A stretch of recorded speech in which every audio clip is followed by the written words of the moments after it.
Right.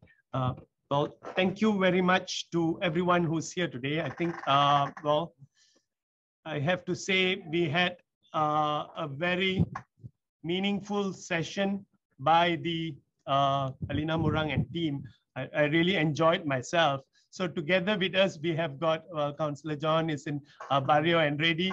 In Baklalan, we have Edwin Maru. I think Pangulu is with us today, right? Okay, Pangulu Udan, welcome to EBKF, right? So I think we have other dignitaries, well, at Lavang Launch, I think we're getting, okay, Lian is ready. Well, we've got KK Salina also coming from Barrio. So thank you to all the our respected guests, I mean, who are here with us, I mean, for the upcoming next session. But it's just something that I wish to share with all of you. I mean, we had one of the most meaningful sessions with the group from, I mean, the indigenous community, I mean, coming from themselves, the youth themselves now are now beginning to become the leaders for EBKF. So really, it is a truly glorious moment for EBKF, and it's a truly a wonderful moment for me as a person who's engaged with all these community projects. So thank you very much. So can I pass over to you, Dr. Pauline? You want to share something? Right. Thank you, Prof. Nara, and also we want to thank the team Rani, Alina Murang, Sarah and Fabian and Gabriel and Candy. That was a brilliant show by the team, and I think it shows the way forward in terms of showcasing our culture, our landscape, our fashion, our colors to the world. So we are truly grateful for what you've done, that your willingness to participate in this session. We thank Dr. Datin Valerie, and also I see Datu Ose was also involved in this and making it possible. So it's truly a glorious presentation, and to see what went behind the scene during the making of the show. So moving on from there, we now move to again back to Barrio, but also not just Barrio, but also to look to engage and to keep in touch with other communities that we have been working with, especially Long Tanid and Baklalan, to be in this session this afternoon. One of the things that we would like to highlight in this EBKF is basically to see how indigenous communities, since the theme of the EBKF this year is basically about indigenous communities and sustainable development goals. We want to see, we would like to hear the stories of how communities in the Highland area, especially in this session, to see how they have negotiate the recent or the ongoing COVID-19 pandemic. We know that the indigenous people's traditional lifestyle are a source of their resilience for years and for decades, but at the same time can also pose a threat at this time in preventing the spread of the virus. For example, most indigenous communities regularly organize large traditional gatherings to mark special events like harvest, like namings, name-changing ceremonies, or coming of age. Yeah, so, and some indigenous communities, they live in multi-generational housing, in long houses and so on and so forth.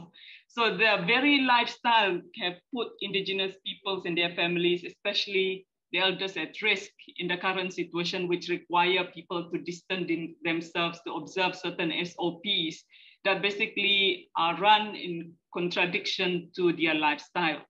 So today we want to listen and we want to hear the stories of especially 3 communities. How did they negotiate this critical situation from from a place of not knowing what this pandemic is all about to the place where SOP was introduced and the vaccination program, and also at the same time trying to manage their socioeconomic activities in the village. So today we have the pleasure of Councillor John to moderate the session, to lead the conversation.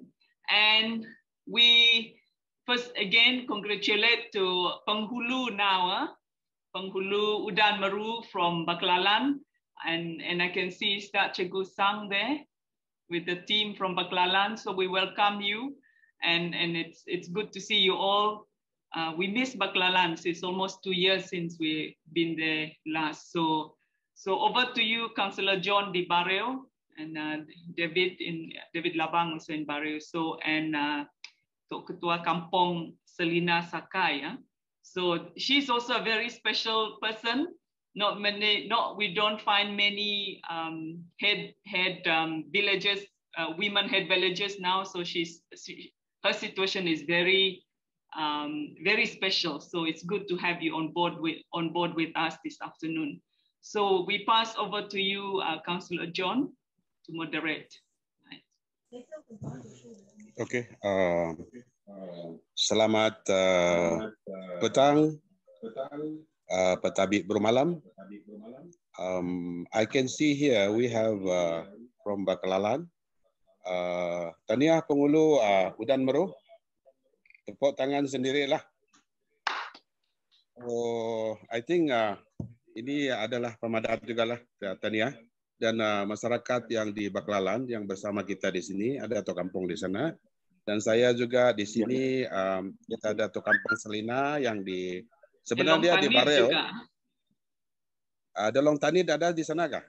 Ya, Balan is there. Oke, Balan, selamat petang. Dan juga sebenarnya kami sepatutnya bersama Ketua Masyarakat dan Ketua Kaum di SEO Office. Tadi tiba-tiba pada petang ini hujan lebat lah. I don't know the connection there. Jaringan di sana tidak berapa stable. Jadi saya paksa lari ke Labang Lodge lah di sini. Oke. Saya pikir kita punya sisi ini mengenai impact COVID. Saya pun tidak pandai menerangkan tentang COVID ini. Yang saya tahu pada masa COVID ini kali, ialah macam perang dunia yang ketiga. Saya tidak tahu sama ada orang setuju dan tidak setuju dengan saya. It is just like a third world war. Dia tiba-tiba datang dengan kita tidak bersedia, dan dunia ini pun tidak bersedia. Not only among ourselves ataupun di kampung-kampung pendalaman ataupun di bandaraya, di kota raya, melintas sempadan, COVID-19 ini menyerang. Dan yang kedua, saya tahu kita pun tidak tahu apa obatnya, macam mana menjaga dia. Yang ketiga, saya tahu COVID-19 ini tidak peduli siapa kamu, ada pangkat kah, VIP kah, doktor kah, pejabat awam kah, orang kampung kah, petani, dan macam-macam lah. Dia akan menyerang.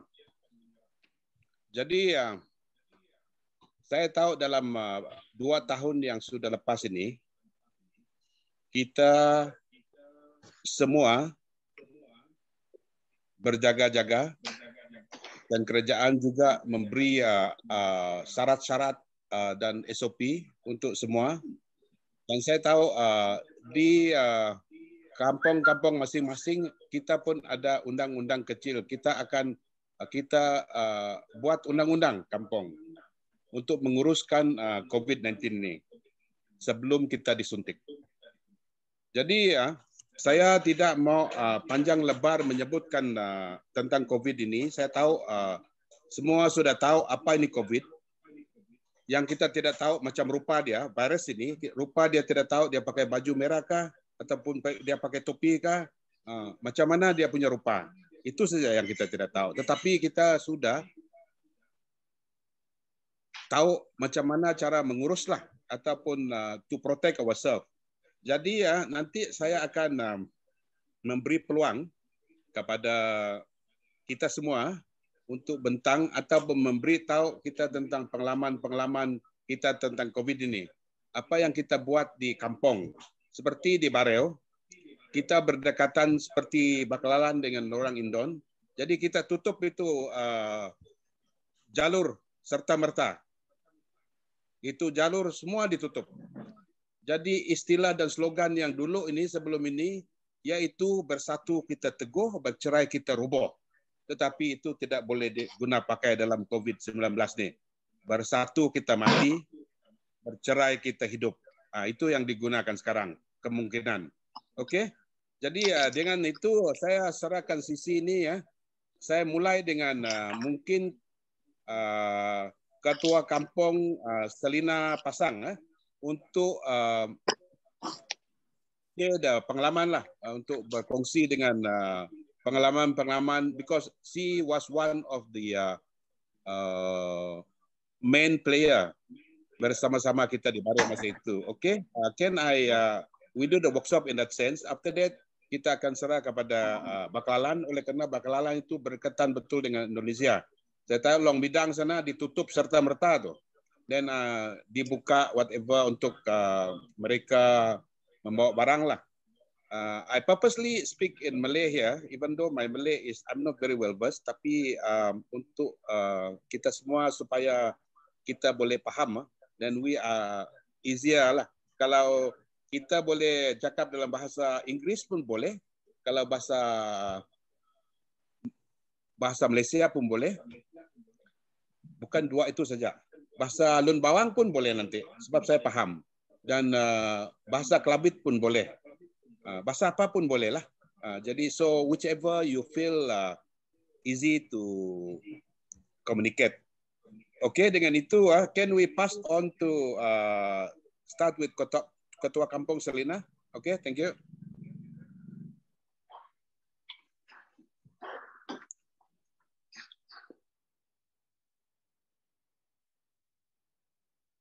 Unmute. Okay, can you unmute dia? Inilah kita dunia teknologi ini kurang sikit. Okay, unmute. Unmute itu dia mute itu. Yang mute itu unmute itu. Mau buka suaramu deh. Kita doa. Okay. Terima kasih. Thank you so much for including us in Bareau with the session today.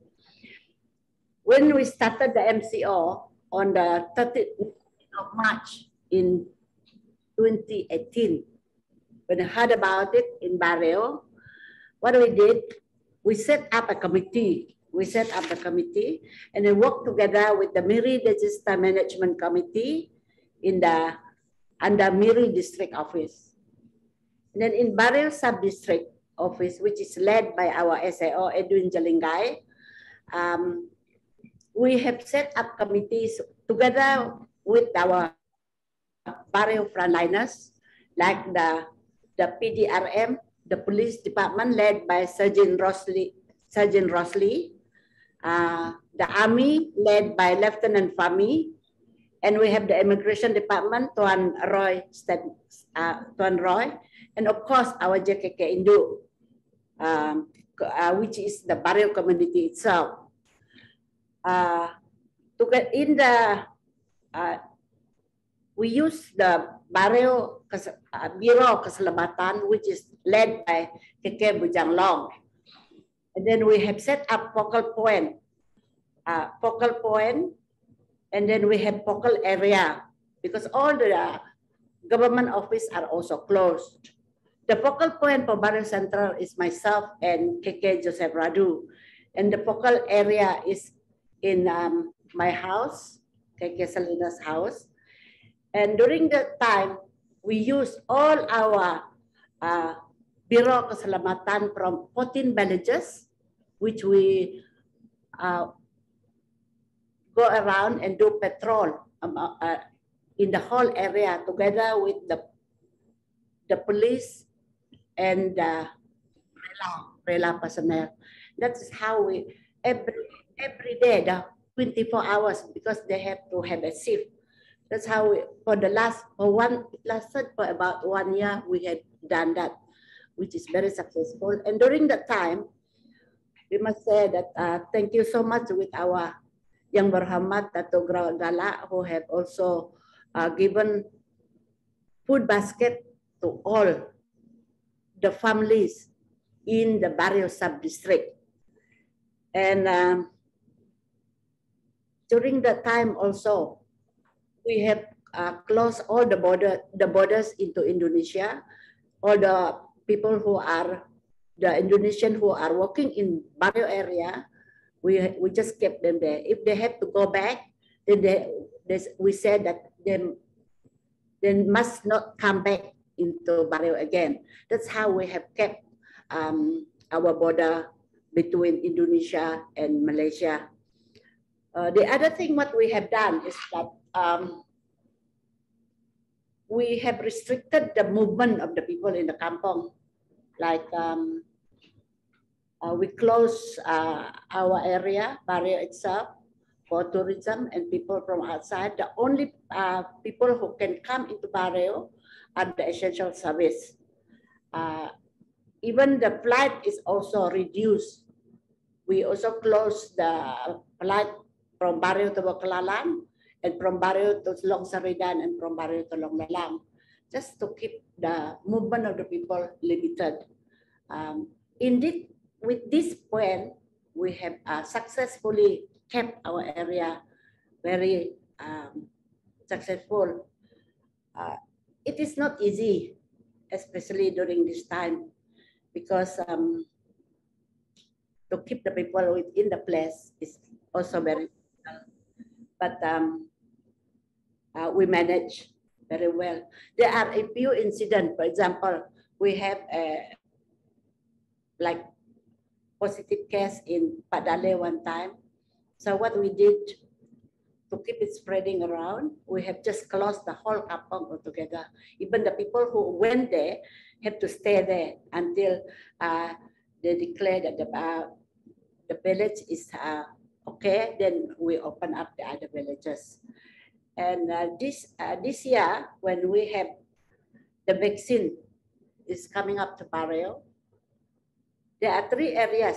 The pusat, the vaccine center. One is in the Barrio, at the Barrio sub-district office. We have one at Padalit Clinic, Long Banga, Long Lalang, and Long Saridan. These are the area of our PPV. And we use all the community leaders, the Ketua Kaum, to collect all the names goes to this for the vaccine. And I must say, we have done it very, very well in Barrio. Like most of the kampong have 100% vaccinated, like Kampong Baru, Ulong Palang, Padang Pasir, Kampong Paukat, Kampong Palungan. And I must say, the whole of the area in Barrio, I think if we talk about the Kelabit, we are about 90% vaccinated. And one of the Penan community, like Pak Berang, they are 100% vaccinated, which was very successful in getting them to accept the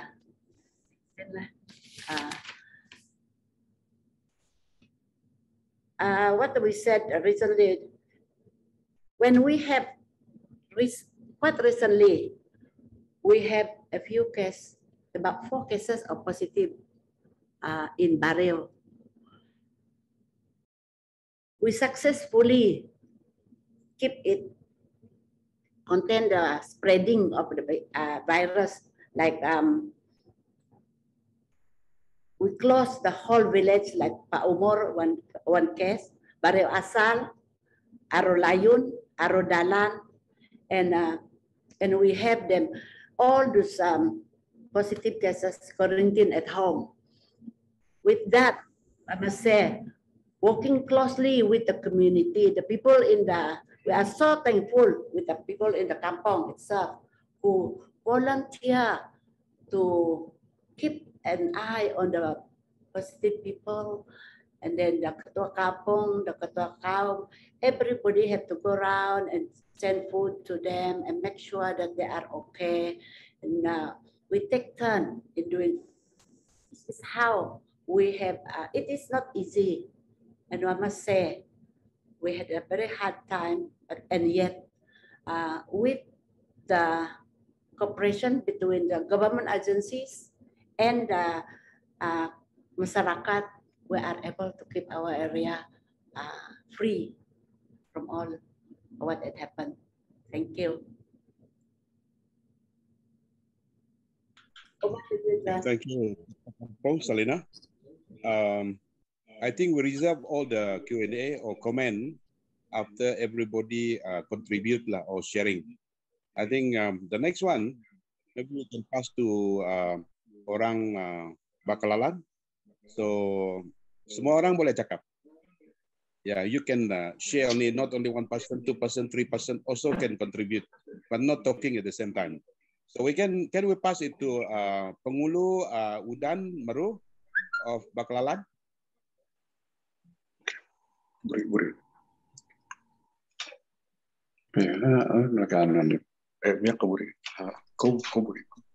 Oke, suara terang, jangan susah. Boleh dengar konselor? Boleh. No problem. Oke. Oke, selamat petang untuk kita semua. Terutama kepada Pro Nara dan Dr. Pauline dan Konselor John, dan terima kasih oleh karena melibatkan pribadi saya sendiri di dalam program ini. So dengan itu sekali lagi mengucap banyak terima kasih atas masa yang diberi kepada saya untuk berucap di dalam sesi ini. Dan sebelum itu terima kasih atas sokongan dengan pelantikan saya baru-baru ini sebagai pengulu di kawasan Baclalan. Terima kasih. Bagi saya, pengalaman saya sendiri mengenai COVID-19 ini sejak 2 tahun yang lepas dan sampai pada hari ini, memang kita banyak yang kita tahu, yang kita hadapi di dalam masa 2 tahun ini. Kita dicabar dengan COVID-19 ini. So, memang sejak mula-mula kita tahu COVID-19 ini masuk di dalam kita punya negara Malaysia khususnya, dan sampai kepada di peringkat kampung-kampung sampai pada hari ini, memang kita sebenarnya kita banyak risau lah di dalam keadaan seperti ini yang begitu serius, dan itu yang kita rasa khawatir dengan COVID-19 ini. Dalam 2 tahun yang lepas, memang selama itu sejak kita dengar ada COVID ini, memang di kawasan kita Baclalan, di pedalaman ini, dekat dengan border Kalimantan Indonesia, memang di border perbatasan Indonesia kita dengan cepatnya jalan itu, pintu masuk keluar itu ditutup sampai pada hari ini untuk mengelakkan COVID ini. lagi semasa 2 tahun ini, memang kita orang kampung di Baklalan ini, khususnya di seluruh sentral Baklalan, memang kita tidak dapat keluar kemana-mana. Contohnya turun ke lawas dan bahkan di tempat-tempat lain. Memang kita terus mematuhi SOP yang diberi pihak kerajaan. Jadi dengan itu sampai pada hari ini pun kita di kawasan Baklalan ini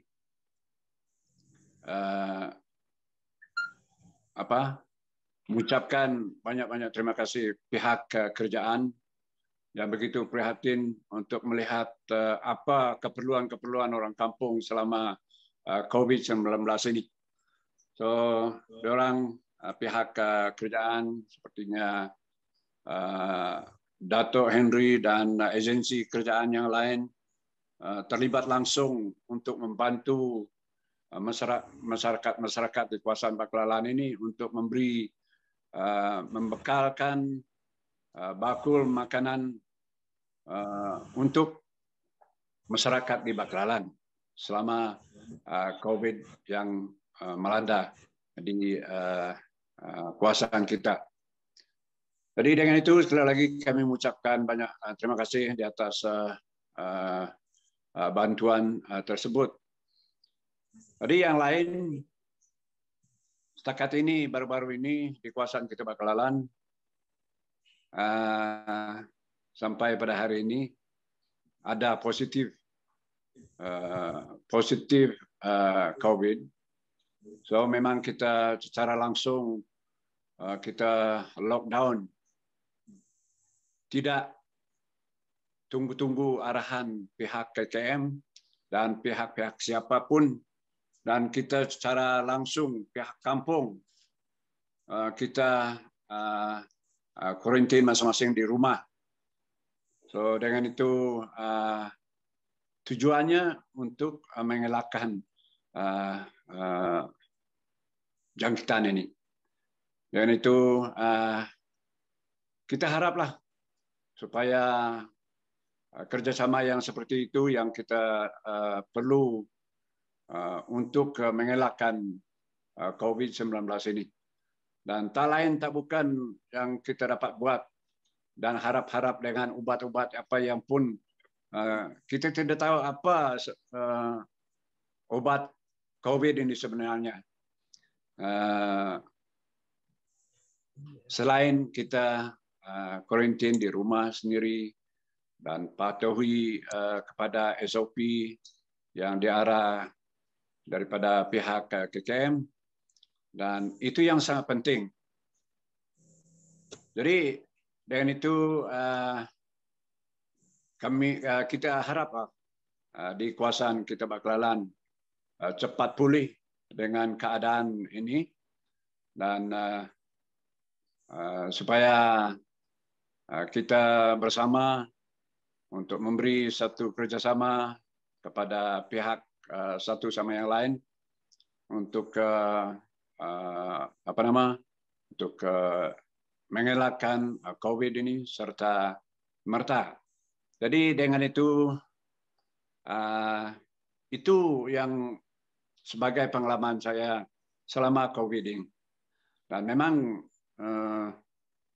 kita haraplah, dan bagi kita orang yang percaya, memang selain daripada obat-obat yang ada di dunia ini, dan kita percaya kepada Tuhan untuk menghentikan semua COVID ini.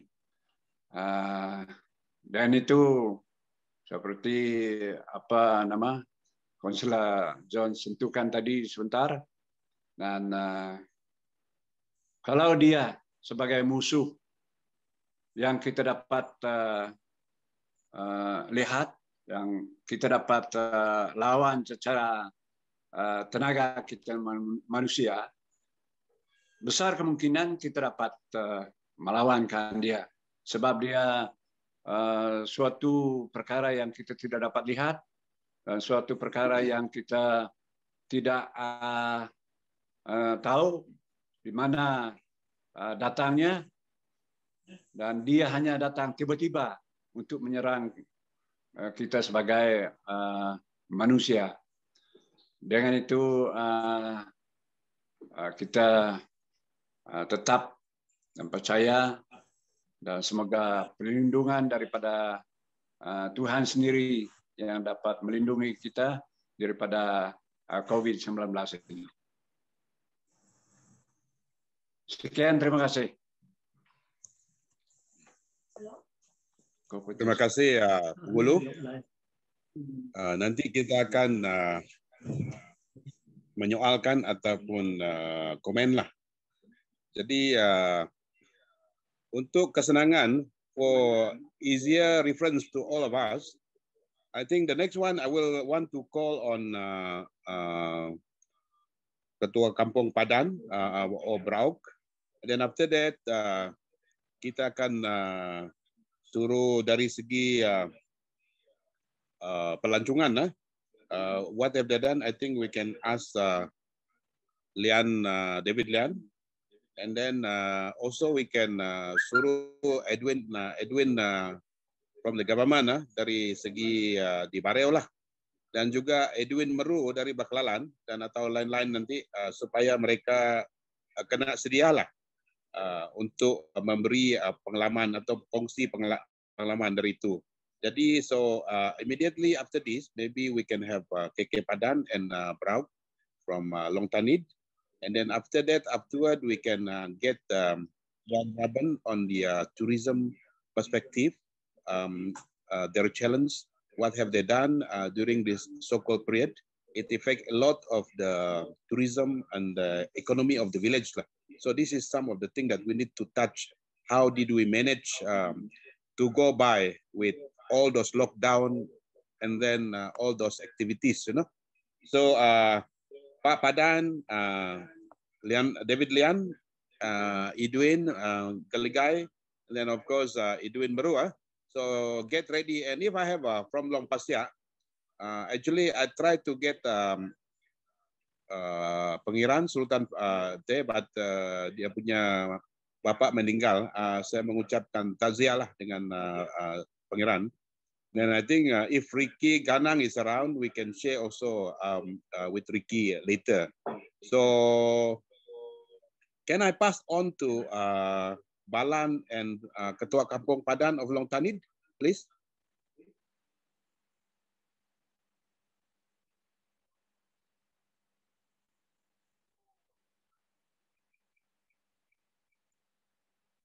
Ada dia punya signal sana ataupun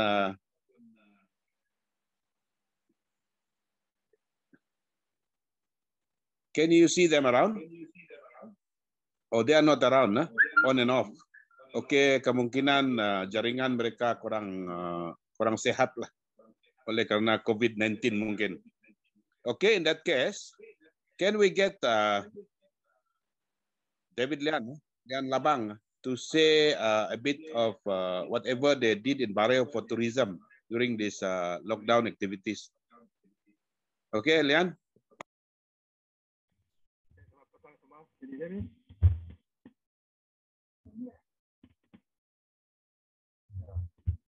Selamat petang semua. Nama saya David Labang. Saya pengurus Labang Long House Homestay di Bareo ini. Saya juga setiausaha bagi homestay Bareo Highlands.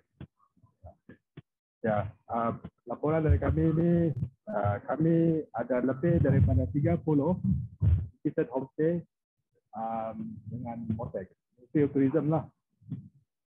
Dan ada juga yang akan register tidak lama lagi lah.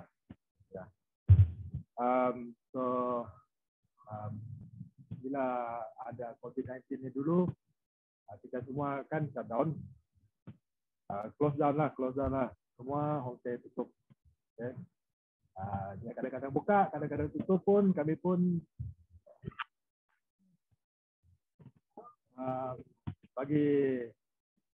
bagi turis yang mau datang ni, selalu tanyalah Kamu buka kah, kamu tutup kah, ini semua. So cara kami mengatasi ini semua, dulu kita ada temperature check kan, semua QR code pun tidak ada untuk masuk rumah kah. So semua turis ataupun pelawat pergi ke klinik lah untuk temperature check. Dan ada juga yang kena lah, kena dihantar balik ke Miri lah untuk di kuarantin. Tapi lepas tu kami bulan Mei ni kami telah pergi untuk certification lah, Malaysian Tourism Excellence, business certification. Put certification of compliance untuk COVID-19. Okay, untuk homestay lah. Okay, ini untuk mengatasi ini semua supaya kami tahu mengenai SOP yang dibagi oleh kerajaan. So ini semua ada, dan di mana macam kami punya Labang Longhouse homestay MySejahtera app to check in ni. Okey, dalam SOP adalah mandatory lah. Tapi untuk rural area ni dia tak berapa lah kita sign in pakai pen. Tetapi sebanyak mungkin juga kami di sini print jugalah ya, QR code. Yang mandatory bagi Malaysia kami pun buatlah. Tapi ada juga yang lain yang kami perlu buat. Okay, lah. Okay. SOP kami selalu print yang terbaru lah, dan dekat di luar supaya semua orang tahu dan kami juga faham untuk memberi informasi kepada pelancong kita. Okey, dan bulan Jun ni kami semua telah divaksinasi, fully vaccinated. So untuk orang homestay lah, kami pun semua fully vaccinated lah. Para pelawat kami pun kami tanya, kamu vaccinated kah? Okey lah, terima lah. Okey, belakangan ini disebabkan COVID, kami pun cuba menggunakan internet untuk online shopping. Okay. Kami ada cuba membeli barangan yang murah-murah. Ada juga yang spesifik,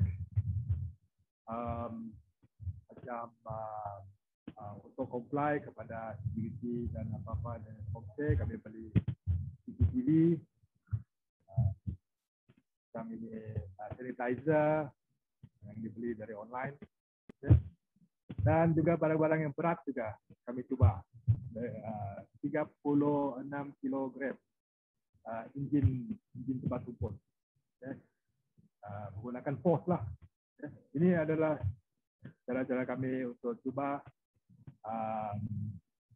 gunakan masa COVID ini untuk satu cara yang positif lah. Ya. Kami juga apply untuk satu competition dengan WTO, United Nations World Tourism Organization, Tourism Village. Dengan itu kami juga banyak membaca dan mempelajari apakah isu-isu ya global lah, apa yang perlu dibuat, apa yang perlu untuk rural dan sebagainya lah. Dan satu petunjuk adalah macam Sarawak Pay, maksudnya untuk mobile app, mobile system yang kami gunakan, cuba gunakan untuk kami membayar bil elektrik, dan juga untuk orang membayar kami secara talian lah, online lah. Okey, inisiatif yang baru-baru ini kami juga connect kepada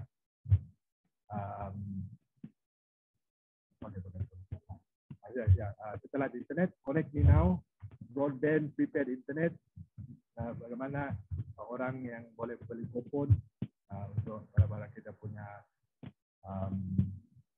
pelawat dan turis untuk menggunakan internet. Jika kalau ada weather intro lah, tidak boleh sekalian. Okay.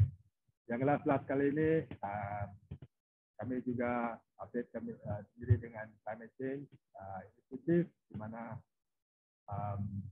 ada pokok-pokok yang ditanam lah untuk komuniti punya. Okay, John. Okay, thank you, Mr. David Lian, for the nice sharing.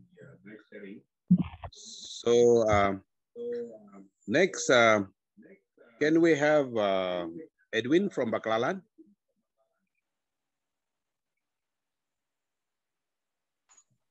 Hello world. Boleh dengar dengan baik. Boleh dengar kah? Boleh. Oke, saya mulai dari sekarang.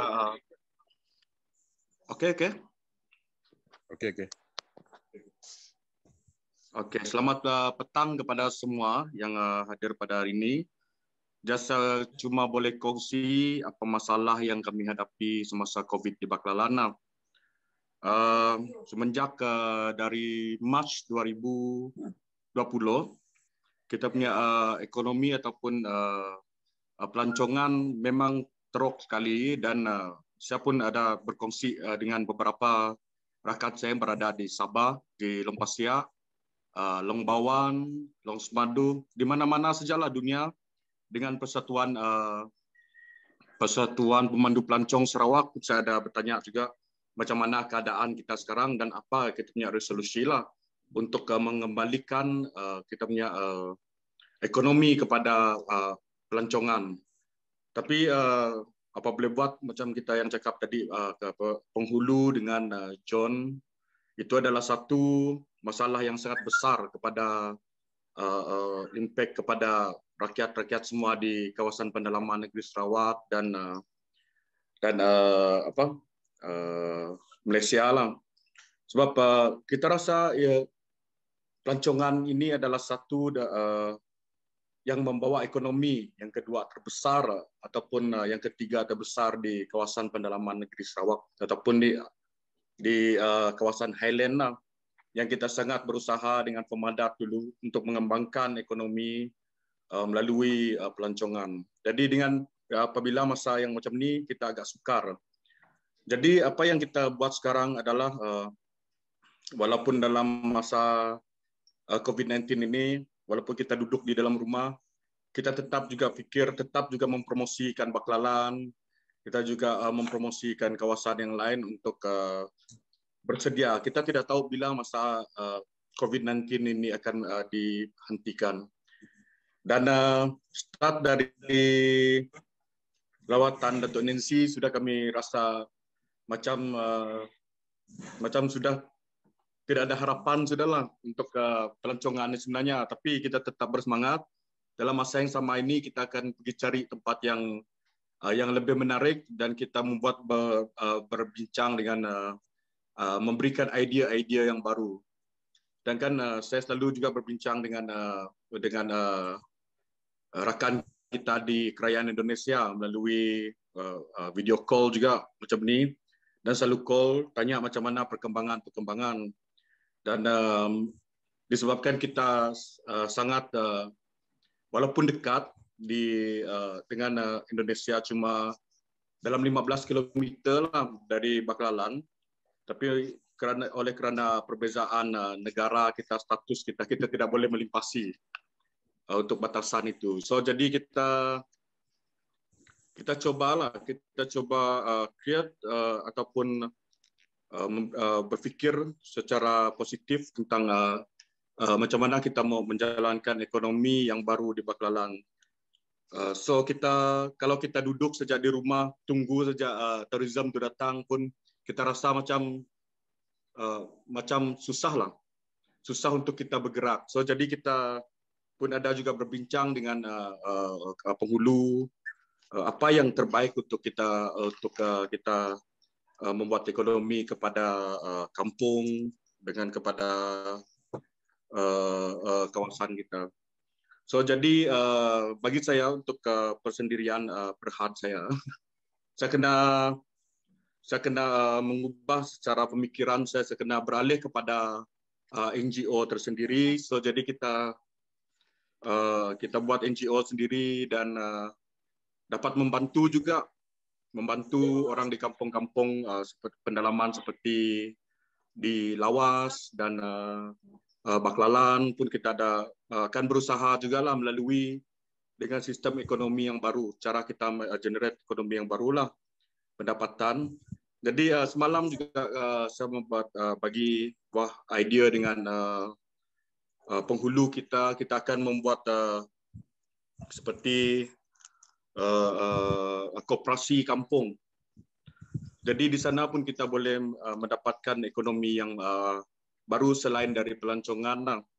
Dan cara kita untuk buat tu kita akan berbincang dengan orang kampung macam mana cara yang terbaik untuk menjana ekonomi yang secara baru dalam dalam arena sukan COVID-19 ini. Jadi mungkin itu sajalah Councillor John yang kami dapat yang saya dapat kongsikan kepada kita kali ini lah. Dan kita akan coba yang terbaik macam mana cara untuk memberi peluang pekerjaan kepada belia kita dengan secara baru. Kalau kita tunggu COVID-19 ini berakhir pun entah 20 tahun, 30 tahun pun kita tidak tahu dia akan berakhir ataupun tidak. Tapi kita kena cari idea yang barulah untuk menjadikan pekerjaan untuk belia-belia yang ada pada masa ini. Ya, itu saja John. Okey, terima kasih. Edwin, saya boleh nampak Balan Brauk tadi. Mungkin dia ada lagi. Okey, Balan, are you there?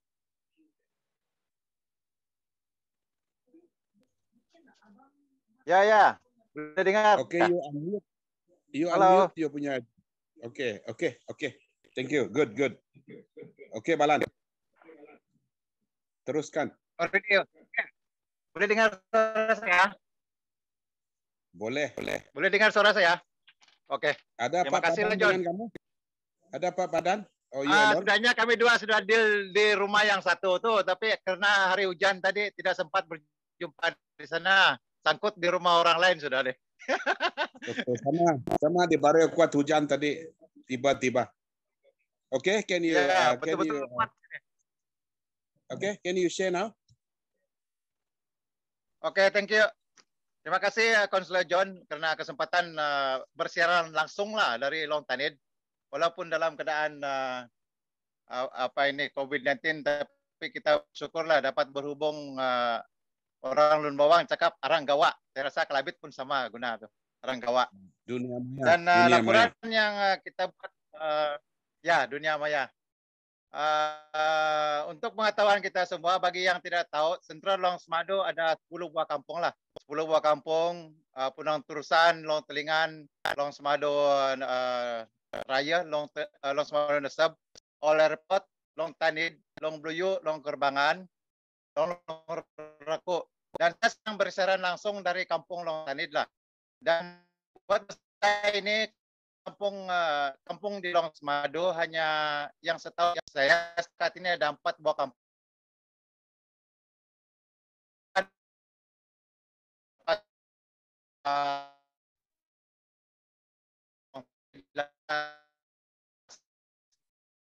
So saya cerita sedikit sejak COVID ini menyerang bumi kita ini, apa tindakan yang kami lakukan adalah tindakan daripada pihak JKK Kampung, tindakan dari pihak organisasi gereja dan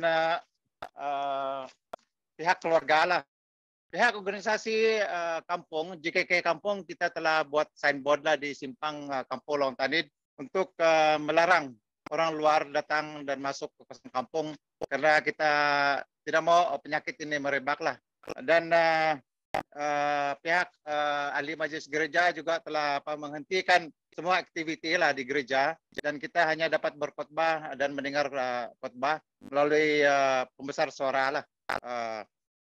Itu yang dapat kami buat dari semasa ke semasa. Itu tindakan yang kita buatlah. Dan apa yang saya perhatikan, kebaikan dan keburukan akibat penyerangan wabak penyakit COVID ini di kawasan Long Semado adalah satu penggunaan media sosial, penggunaan ICT. Kita lebih cenderung untuk mendapatkan informasi terutama daripada MKN lah dan KKM, Kementerian Kesehatan Malaysia, dan Majlis Keselamatan Negara melalui internet lah. Jadi walaupun di sini di Kampung Long Tarid ini jaringan kami agak terhad karena line tower itu tidak sampai di Kampung Long Tarid. Jadi kami terpaksa menggunakan Connect.me. Di Long Tarid harga mahal lah, 1 GB RM13. Terpaksa juga beli karena kita mau dapat berita dari MKN dan KKM. Terpaksa juga beli. Dan lagi pun kita punya anak-anak yang sedang sekarang pun study online lah. Jadi mau tidak mau beli juga, berkorban juga untuk mereka. Yang 1 GB itu bolehlah tahan dalam 1 hari, 2 hari ikut penggunaan mereka lah. Kalau mereka main game tuh habis lah, kantoi lama bapak dia. Dan yang anak-anak perantau pula karena mereka terpaksa ikut SOP, tak boleh balik kampung. Jadi penggunaan ICT, penggunaan internet inilah adalah sangat sangat sesuai lah untuk masa berkurung ini. Dan anak perantau, anak yang di luar bandar, di bandar sana senanglah berhubung dengan ibu bapak mereka di kampung, bertanya kabar, sehatkah, macam itulah. Dan yang bagus dia juga saya tengoklah ada 2-3 kawan-kawan kita di kampung ini, mereka jual produk mereka lah melalui online. Ada yang ibu-ibu muda-muda, mamak muda nih buat kue pagi-pagi, mereka promote lah dalam grup WhatsApp tuh.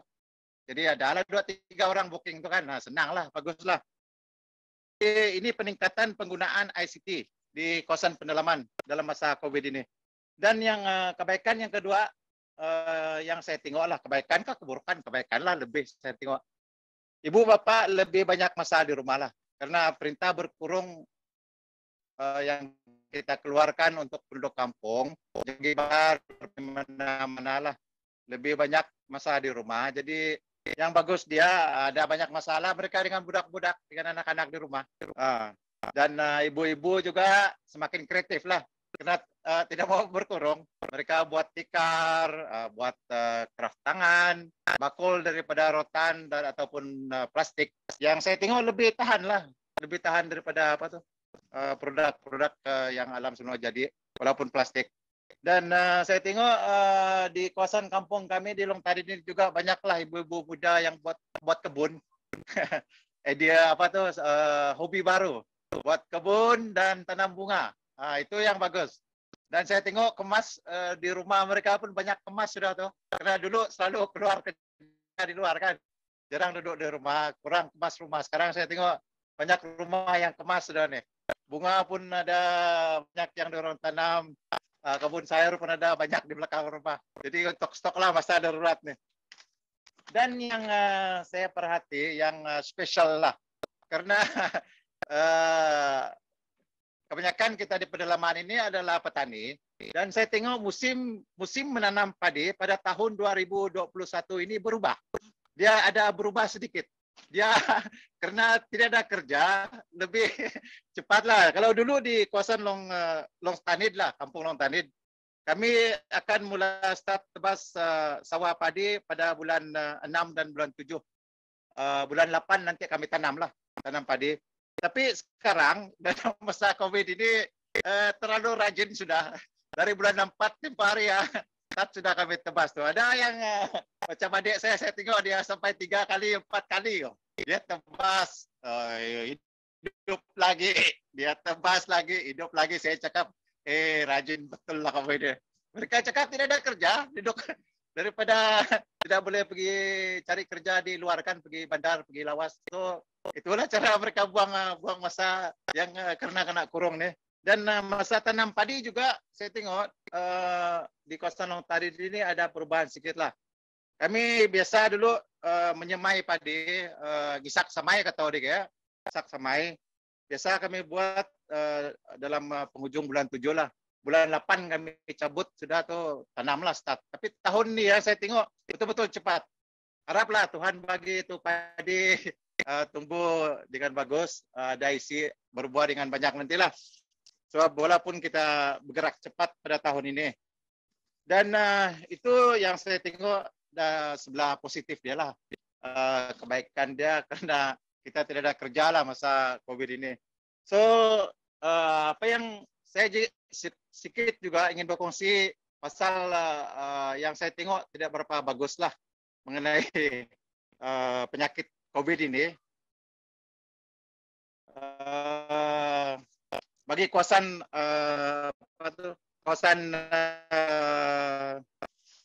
pendalaman lah, karena kita kekurangan information mengenai apa penyakit ini COVID-19, terutama bagi warga-warga emas lah, warga orang tua. So apabila ada 2-3 orang dari luar, macam anak kampung, anak perantau lah, yang balik ke kampung, jadi mindset cara berfikir orang kampung mereka karena mereka takut orang luar, anak-anak perantau ini adalah pembawa penyakit dari bandar pergi kampung. Walaupun mereka sebenarnya balik ikut SOP, mereka telah balik buat swab test seperti yang diarahkan oleh kerajaan lah, diarahkan oleh Kementerian Kesehatan Malaysia. Tapi pihak orang kampung di sini karena kekurangan information, kekurangan maklumat, jadi mereka rasa ragu-ragu untuk menerima orang luar datang masuk ke kawasan kampung. Begitu juga untuk kawasan Long Semado, sebenarnya saya sudah bekerja sama dengan Sarawak Tourism Board lah untuk membawa beberapa pelancong dari luar, tapi terpaksa postpone sampai 3 kali karena mindset orang kampung dia takut. Dengar orang luar saja dia sudah takut. Dia takut ini orang luar bawa penyakit. Walaupun orang luar nih cakap kami masuk sana ikut SOP, tapi orang kampung memang berkeras lah, tidak mau lah. So kita sebagai pemain dalam industri ini juga harus bertimbang rasa lah. Walaupun kita merasa ada kecewa sedikit kerana tidak dapat membawa pelancong masuk ke kawasan kampung, tapi kita terpaksa hormat keputusan komuniti lah yang ada di sini. Dan itu yang saya tengok lah. Yang seterusnya ini agak lucu sedikit lah. Sejak ini COVID, saya tengok lah ada banyak pakar ini palsu ini yang jual ubat. Yang ubat mereka ini tidak diiktiraf oleh Kementerian Kesehatan Malaysia lah. Mereka jual ubat dari China, made in China. So orang panik, dia sakit, dia pun mau coba. Jadi dia memang beli, betul-betul dia beli. Dia beli dan makan. Ada yang cakap oke, ada yang cakap tidak oke. Macam itulah kita pun ya. Itu yang saya perhatilah di sini. Dan seterusnya banyak dukun-dukun kampung juga nih yang cakap ini ubat kerboro bagus. Ini akar uat sekali kasih masak minum bagus. Itu apa lagi? Itu takib dat. Itu akar dia masak minum bagus. Tapi kalau kita pikir akibat ya untuk jangka masa panjang, karena kalau kita terlalu banyak minum ubat-ubat hutan ini tanpa dos yang diiktiraf oleh Kementerian Kesehatan akan memudaratkan kesehatan kita. Itu yang saya tengoklah. Kalau ada pakar yang boleh buat kajian lebih lanjut mengenai buat hutan, manfaat dia memang baguslah, seperti untuk sinus, untuk melancarkan pernafasan kita. Saya rasa kerboro bagus, dan saya sudah coba itu akar wat seruyung juga. Rasa dia klat-klat, Memang kita minum sajalah. Memang obat dari dulu juga itu kita minum. Itu yang saya rasa yang pandangan saya yang saya perhatikan di kawasan kami di Sentral Long Semadu inilah. Dan seperti yang penghulu Udan Meru dari Baklalan cakap tadi, peranan kerajaan, NGO dan institusi universiti, kita berterima kasihlah kepada Unimas karena membuat program seperti inilah supaya kita yang di kawasan pedalaman pun dapat berkongsi pengalaman mengenai keadaan yang betul-betul terjadi semasa COVID ini di kawasan pedalaman. Dan kita berharaplah kepada pihak kerajaan ataupun yang selama ini yang kami perhati untuk kawasan kami di Long Semadu, bakul makanan memang tidak berhenti datanglah. Tapi sudah terputuslah, saya tengok dalam 2-3 bulan ini, 2-3 minggu ini tidak ada datang. Dulu ada bagi, ada company Samling juga ada bagi, dan beberapa parti politik lah, beberapa ahli dari parti politik datang membantu. Kita berharaplah supaya bantuan ini diteruskan karena orang kampung takut pergi bandar, pergi beli barang dapur lah seperti gula, garam, kopi, macam itulah. Dan seterusnya kita berharaplah untuk pihak kerajaan supaya pencawang telefon dapat dibuat di kawasan kampung-kampung yang tidak dapat line tower lah, seperti kampung kami di kawasan hilir ini, Long Ruyuk, Long Kerbangan, memang tidak ada line sudah. Kami terpaksa bergantung 100% dengan ini Connect Me lah. Beli mahal lah, 13 ringgit 1 GB. Boleh pakai 2-3 hari saja. Dan kita berharaplah pihak kerajaan dapat menangani isu inilah di masa yang akan datang. Supaya ini membuka peluang lah untuk ibu bapak yang tua di kampung senang berhubung dengan anak mereka di kawasan bandar. Dan banyak kebaikan dia jika ada internet ini. Boleh buat bisnis online lah macam saya cakap tadi lah. Dan apa yang kita harap juga supaya pihak kerajaan ataupun NGO dapat membantu orang kampung membuat perniagaan online lah. Seperti jual produk dari kampung ini. Karena sekarang masa COVID ini susah. Produk dari kampung ini keluar pergi bandar. Seperti kita punya beras adan, beras pade sale, beras ya. Susah kita mau market karena orang dari bandar yang turun pergi kampung tidak dapat masuk. Jadi orang kampung mau keluar pergi bandar, market ini barang pun takut. Jadi carilah jalan macam mana kami jual ini kan. Hanya orang tertentu saja datang ke sinilah. Pergi beli itu beras adan, pergi beli itu kerbau ataupun garam bukit dari Baklalan sana, ataupun ada musim buah di kawasan sini. Masih ada lagi yang tinggal lah. Macam tempoh hari banyak buah tu tidak ada orang mau beli itu karena takut datang sini. Sayang bawa buah tu. Saya konselor itu saja yang saya dapat kongsi dari kawasan Long Tanid lah. Sebenarnya banyak kampung di sini tapi susah berhubung karena ada 4 kampung yang sekarang kena karantin lah, yang kena ini penyakit. Ya, konselor, balik kepada konselor. Okay, thank you very much, Balan. Saya boleh dengar you punya ayam berkokok di belakang. So I think you have a very good sharing tentang keburukan dan also kebaikan. Jadi tentang keluarga selalu di rumah dan selalu tidur di rumah. Dan saya pikir hobi sentiasa ada di sana. So I'm looking forward to see a lot of anak-anak di Long Tanid dan Central Long Semadu. Oleh kerana itu projek keluarga. So I believe those things. But anyway, kita akan terus dengan itu. Tetapi I like, I think this is one of the best platform we can have, this EBKF platform. We are talking about this COVID-19 issues, and then it go into economic things, and then activities. And I think we can create this eBKF at the platform where we can share a lot of this thing. And then I think we can design, like awareness is one of the main important thing.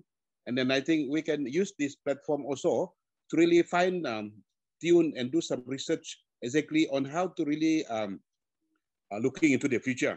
Because the norm now is totally different from previously. Itulah saya cakap tadi, ini perang dunia yang ketiga. So let us get prepared. So can I call on SAO Edwin to say his pengalaman, because he had the government agency in Barrio. So I'm sure he can do a lot of sharing with us here. So I pass it to you, Tuan SAO Edwin. Okay, thank you, Councillor John. Hi, good evening, everyone. Okay, sharing macam mana tadi, Councillor? You can share on what have we done during the COVID-19, apa yang kita telah buat lah, pengalaman kita. We even we go and see around, macam kita ke kampung-kampung, mereka sendiri buat gate di kampung-kampung supaya kampung lain tidak pergi ke kampung mereka dan orang kampung mereka tidak keluar. So we using the rela and also orang kampung sendirilah. So maybe you can share because you lead our Barrio punya kawasan. Okay, thank you. Okay, thank you, Councillor John. And I'm with KK Siena here. So I'm sure KK Siena also share from JKK Kampung Penyapat lah bersama dengan komuniti. So saya akan berkongsi berkaitan dengan bersama dengan agensi di mana daerah kecil Barrio di bawah pengurusan pejabat daerah Miri dan juga pengurusan bencana bahagian Miri. Jadi di bawah pengurusan bencana kita akan menerima arahan lah daripada pengurusi bencana kita iaitu Tuan Residen bahagian Miri, dan juga pengurusan bencana di Barrio tidak juga terpinggir sama juga seperti di bandar. Jadi pengurusan kita di Barrio bersama dengan barisan-barisan petugas barisan hadapan seperti PDRM, bersama dengan pihak immigration, ATM dan juga pihak PGA lah bagi kawasan Lombangan, sebab kawasan daerah kecil Barrio bersempadan dengan kawasan negara Indonesia. Jadi fokus utama kita adalah kawalan keselamatan sempadan jugalah, di mana untuk menekankan kawalan keselamatan kita bekerjasama dengan JKK Kampung, terutamanya kawasan sempadan. Takut ada orang daripada negara Indonesia ataupun dari negara kita sendiri, kawasan Barrio ada cross border. Jadi kawalan keselamatan kita yang utama adalah dengan meletakkan notis makluman untuk melarang sebarang pergerakan keluar masuk. Saya juga ada berhubung rapat juga dengan agensi-agensi kerajaan untuk sama-sama membantu dan juga membimbing pihak JKK Kampung khususnya dari segi kawalan pergerakan. Contohnya lah semasa pandemik yang bermula daripada tahun lepas, ramai pekerja-pekerja Indonesia di Barrio sendiri. Dan juga ramai yang bertanya jugalah macam mana dengan aktiviti pertanian ataupun aktiviti kerja mereka yang menggunakan pas limpas batas contohnya. Jadi dari segi ini pihak PDRM dan juga immigration banyak membantulah untuk membimbing petugas-petugas ataupun pekerja Indonesia untuk terus kekal berada di Barrio lah. Dan jika mereka perlu kembali ke Indonesia, mereka perlu berada di Indonesia dan tidak lagi kembali ke Barrio. Contohnya lah itu adalah salah satu kawalan kita secara mikro. Dan juga pihak PDRM juga ada turut sama-sama membantu memantau dan juga meronda bersama-sama dengan pihak JKK Kampung kita masing-masing lah. Dan untuk makluman bersama bagi kawasan Barrio Sentral ada 14 kampung dan setiap ketua kampung sama-sama membantu untuk meronda dan juga melaporkan kepada pejabat kami sebagai pengurusan bencana daerah kecil Barrio lah. Jadi jika ada apa-apa berlaku di kawasan kampung, pejabat kami akan menjadi focal point untuk kita liaise kembali bersama dengan agensi lain seperti KKM, PDRM dan juga pengurusi bencana bahagian Miri sendirilah. Okey, soalan yang paling banyak ditanya kepada pejabat kami adalah jika berlaku kes di kawasan Barrio, apakah yang patut kita lakukan? Okey, untuk makluman bersama, di kawasan Barrio kita tidak ada pusat kuarantin sama seperti di kawasan bandar. Jadi puji Tuhan juga sehingga hari ini belum ada lagi kes positif PCR test di kawasan Barrio.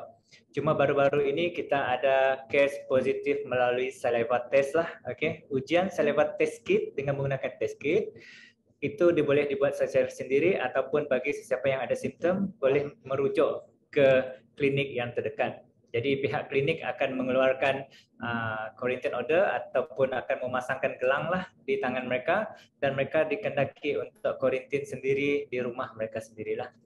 Jadi secara umumnya pejabat kami akan menjadi focal point untuk kita membantu JKK kampung yang lain bagi memantau dan menguruskan dari segi bahagian keselamatan, kebajikan dan juga keperluan apa-apa keperluan di kampung mereka masing-masing lah. Itu secara ringkas daripada pejabat kami. Dan saya mengucapkan ribuan terima kasih juga kepada JKK Kampung, kepada komuniti kita, kepada frontliner kita yang membantu pejabat kami sehingga hari inilah untuk memudahkan dan menjaga Bario selamat seperti hari ini. Okey, itu saja Kansel. Okay, thank you very much, Tuan SEO. So I don't want to miss anybody. Ketinggalan, I don't want to miss lah. Any representative from orang asli joining us at all, from Pos Sendrutka, Pos Balaga, if anybody at all lah. So maybe I can use this platform opportunity for them to share, if any at all. You just let me know. John, bukan session ini. They will come for Okay. How about sebelah Krayan? Anybody from the Krayan participate? Because I can see my screen whether anybody. So never mind. If they are on, just signal. Then we can give them a bit of time to share. Okay. We come to Q&A and then comment lah. So with that, I can pass this to Associate Professor Dr. Pauline Bala to moderate the comment and the questionnaire. I will help out lah, because I want to question as well. And then I will be the panel in the panel to answer together with Prof. Dr. Nara and the rest. Okay, pass it on to you, Dr. Pauline.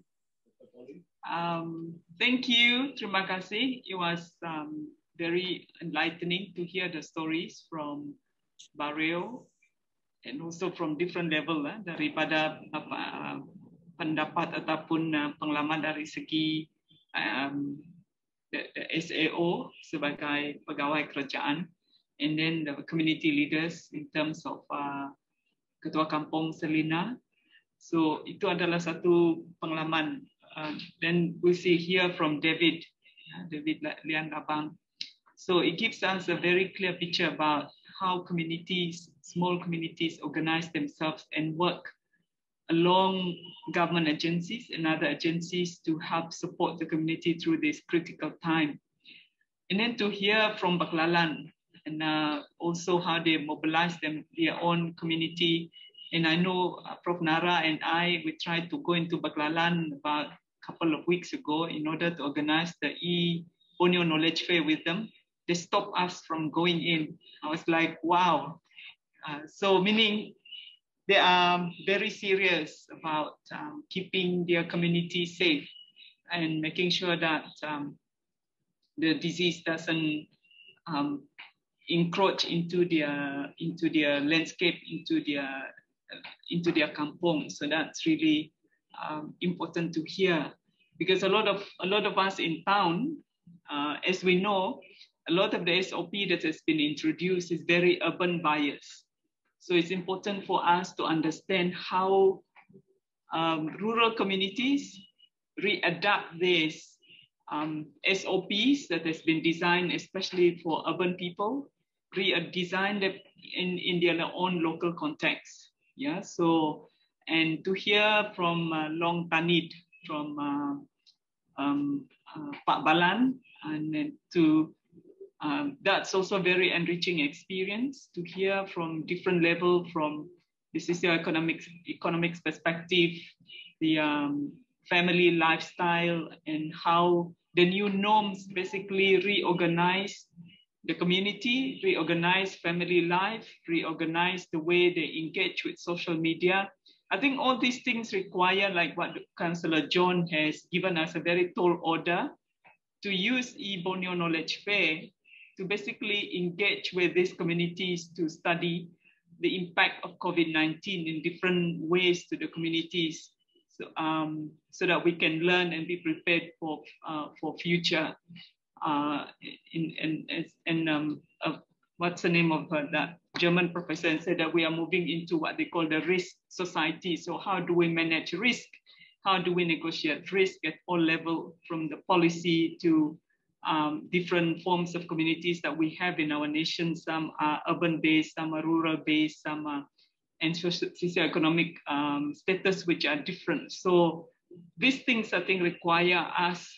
I would like us to return us to the call made even by the first Vice Chancellor, Dato' Zawawi, the other day during his keynote, to basically for us as scholars and researchers to engage closely with the communities to understand their predicament and also to understand their strength, because they are teaching us how to be resilient, how to manage. Yeah, so like what Balan is talking about. So a lot of those things we can pick up, and I'm sure Roger, Nara, and the rest of the team in ICT and also the rest of ASEAN UNIMAS will continue on and engage with these communities and learn from them, because we will see tomorrow night how much these communities mean to us in many ways. So thank you very much. It's very, I hope this is recorded some way by the team, this whole conversation, because it's very enriching. So one of these days we might have to translate it to Roger. I was just telling him, you should listen to this conversation. You feel encouraged by listening to this conversation. So thank you very much. We appreciate this. Thank you Balan dengan Edwin. Diorang jalan semalam dari Lawas ke Long Tandit dan Baklalan untuk membolehkan this conversation with the new network. Thank you. So any question, please, yang lain, participants, if you have any questions for the panelists, you are most welcome. Any comments?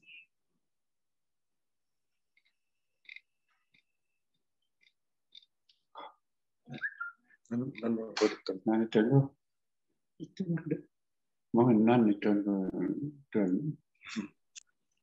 ada soalan dari masyarakat pun boleh.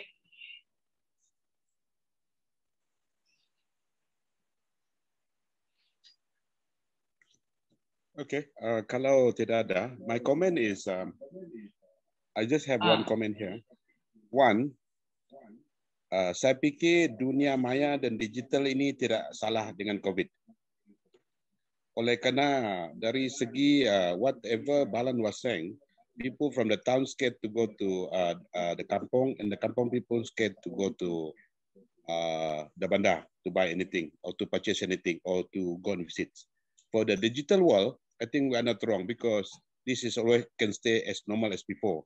But I feel that a lot of the studies on economic activities like tourism activities in the village, they are totally obsolete in a sense, because you cannot use that practice as before. So I think we look outside the box, beyond that, to really come into something with this COVID-19, the World War III, and then to a different new model. I think the preaching of technology is always there, and then that is the only thing that I didn't see anything wrong, because it forced everybody to glue to their handphone, to get connected, to liaise with everybody, to communicate to everybody. Everything is still technology in a sense. So my comment is that I think all the other previous sort of study, sort of practice, requirement is already some sort like obsolete with the new norm. Okay, thank you. Buri. Saya komen Buri. Saya Ketua Kampung Betis Padan. Saya mengalap ambil masa ini untuk berkongsi dengan Bonyo Nolefe dari hal ataupun tentang COVID-19 yang melanda di negeri kita Malaysia khasnya dunia lah. Memang dia mengacamkan nyawa maupun segi ekonomi di seluruh negara yang tidak berfungsi lah. Pertanyaan saya memang kita ini berbincang tentang orang masuk di dalam negeri kita supaya tidak melibatkan ataupun membawa virus COVID-19 ke negeri kita di Malaysia maupun di kampung kita lah. Yang kita ini berbincang tentang orang masuk di dalam negeri kita, macam dari negeri lain ataupun negeri lain lah. Bagaimana di dalam masyarakat kita memang tidak dinafikan. Ada juga yang turun ke bandar, bukan kita nih penyakit itu merebak mengikut ataupun dibawa orang pelancong kah, orang dari bandar kah. Dan bagaimana kita yang di kampung tidak kita nafikan, ada juga perkara-perkara yang kita dapat buat turun di bandar itu. Apabila juga kita kena di sana, kita bawa dia di kampung, sama juga dia. Bukan turis yang boleh bawa itu penyakit itu, bahkan orang kampung pun yang turun ke lawas ke tujuan mereka antara pergi sekolah ke dan pergi suntik di bandar ke. Apabila mereka balik ke bandar dari bandar itu pergi ke kampung, itu yang kita risau. Kita tidak tahu itu penyakit itu merebak daripada orang yang dijakitan di tempat dia pergi. Itu satu, bagaimana cara kita mengatasi yang perkara macam itu. Misalnya kalau kapal terbang itu ada juga yang datang dari Miri, dari Lawas, apakah yang kita dapat fikirkan supaya penyakit itu tidak merebak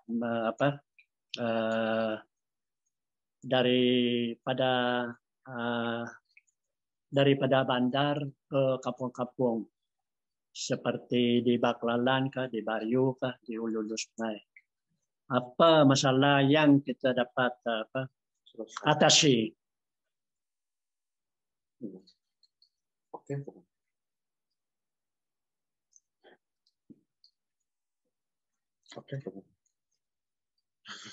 Itu saja. Terima kasih. Dr. Pauline, did you see the question on our list?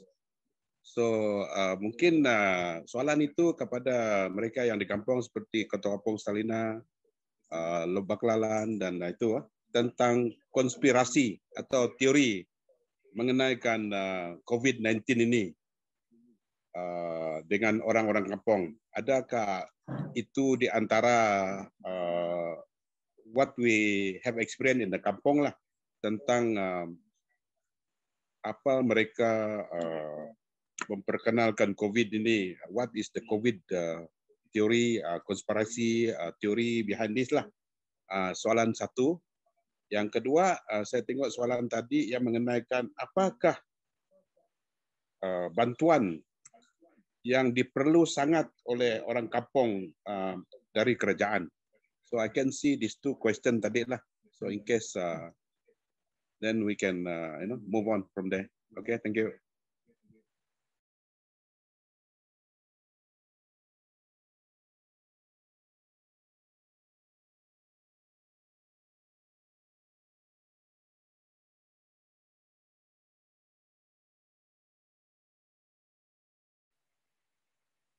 I think let's address the second question first. Apakah keperluan, what are your most desired help from government amidst this COVID-19 pandemic? Ini adalah soalan kepada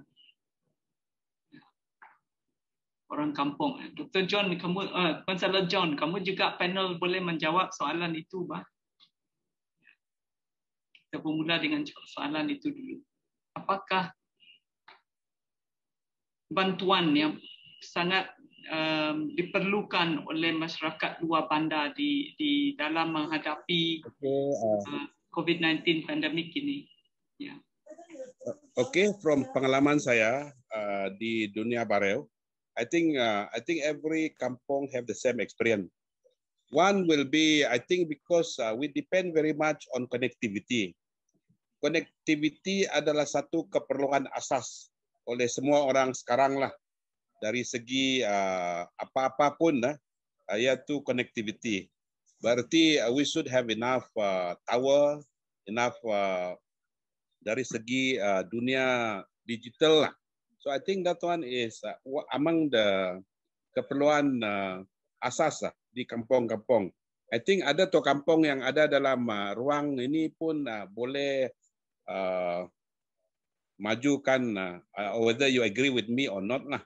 So I think that is one of the most important needs in the village. And then I think the idea of sending our product out to somebody who ordered it, you know. So I think we have to look into how we can send like our nanas bareu or beras bareu or anything at all handicraft.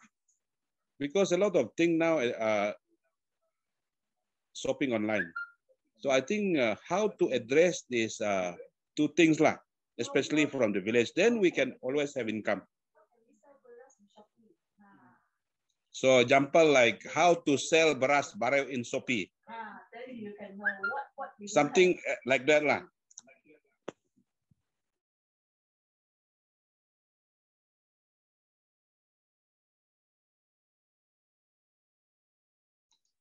Thank you. In addressing the first question, I think there's conspiracy theories it's too big a word for communities, but I think communities should be given space to be allowed to express their concerns about the whole thing, because it came so suddenly, and I'm sure there are communities who have reservations about the different aspect of the pandemic, from the COVID-19 itself to the vaccine program and so on and so forth. I think maybe Puan Selina maybe can share some experience they had in Barrio. I think because the whole scenario is new to many people. People have fears, people have concern, people have reservations, and some of them are contextualized within their specific cultural practices and religious beliefs and ideas like that. So I think, I guess to use specific terms like conspiracy theories in this case, I think it's a bit, I don't know. I don't think, I guess, I mean, you look at the people that we engage with, but I don't think they know what is conspiracy theories, but they do know about fear, they do know about concern. And so I think maybe Ketua Kampung Selina, you can share your experience, how you reach out to those who have, who have good reasons to be fearful, to be very concerned about what's going on. Yeah. Thank you, Dr. Pauline, giving me this time. In Barrio itself, at first, when we talk about vaccination, there's a lot of fear because what we have seen on the social media, and we had a very difficult time to convince the people that it is okay to have these vaccinations. For example, in come to the religious point of view, a lot of people were talking about the vaccine is not good. They got all sorts of theory about it, and we have to go around and convince the people that it is okay. Among the Penan, I have a personal experience with the Penan in Pak Brang. I have to call them to the house and convince them that they have to have it, because this is the only way that we can at the moment, because there is no other medications available in the market. And vaccine is nukit itu putu-putu terpenaruh tahu to keep us safe at this point of time. And I told them about they can travel around next time. Unless you are vaccinated, then only you can go out of Barrio and then even going to the church.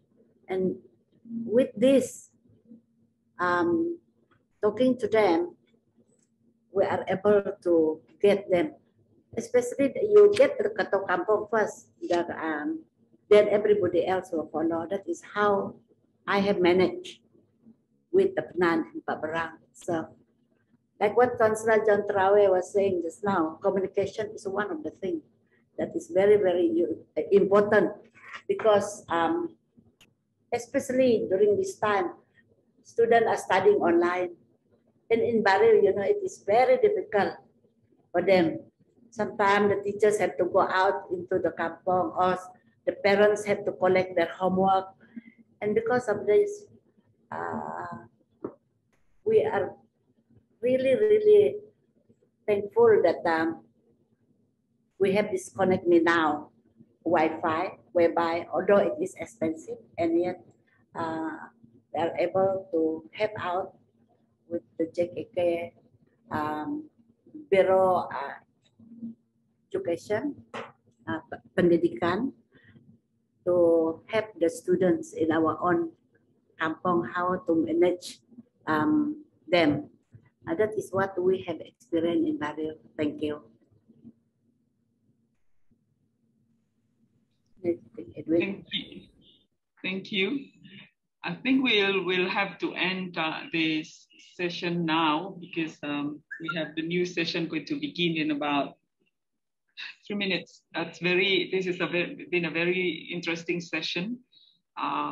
We could go on, but I think thank you. Yes. Can I only have 30 seconds?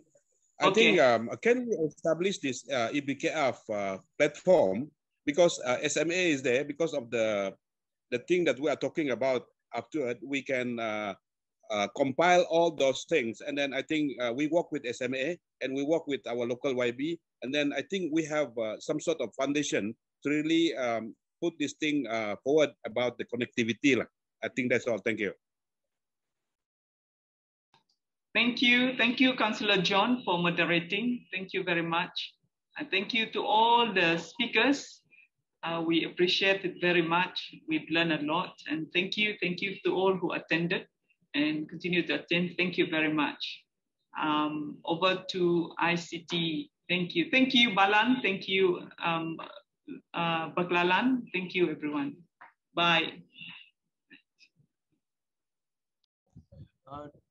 Thank you very much, Dr. Pauline, and thanks to Councillor John, and I really enjoyed all the speakers coming from, well, I was just counting how many sites we had. Well, we had Kuching, we had Miri, we had Kota Samarahan, we had Baklalan, Long Tanit, Barrio, and then we also had Vietnam, UK, Hong Kong. I mean, so it's about 10 different sites, but also I don't have the actual list of all those from various sites in Sarawak. So it looks like it was a placed, right?